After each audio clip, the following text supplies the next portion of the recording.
Welcome to our channel. Today we how to activate your Great West Life Insurance, full guide step by step clearly. To activate your Great West Life Insurance, start by gathering your policy details. Make sure you have your policy number ready for reference. Visit the Great West Life website on your computer or mobile device. On the home page, locate the login button, typically found at the top right corner.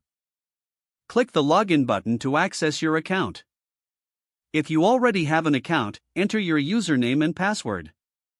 If you do not have an account, look for the option to create one. Click on Register to begin the account creation process. Fill in the required information, including your personal details and policy number. Once you've completed the registration form, submit it to create your account. After registering, log in using your newly created credentials. Navigate to the section labeled Insurance Services or Policy Management. Select the option to activate your insurance policy. Follow the prompts on the screen to confirm your identity.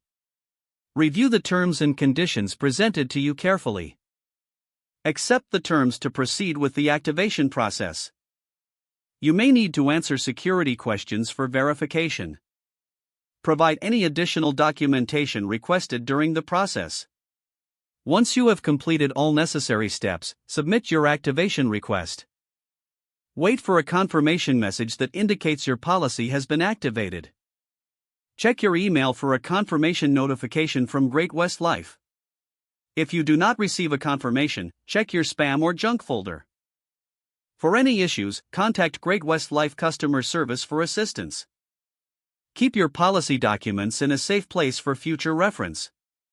If the page does not load, refresh the browser or try again in a private or incognito window. Make sure you are using the correct email address, then retype it carefully to avoid small typos. If your password is not accepted, use the reset option and create a new strong password you can remember. Check your spam folder for verification or security emails, then complete any requested confirmation steps.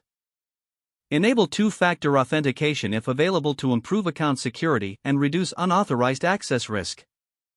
Don't forget to like this video and subscribe to our channel for more step-by-step tech guides.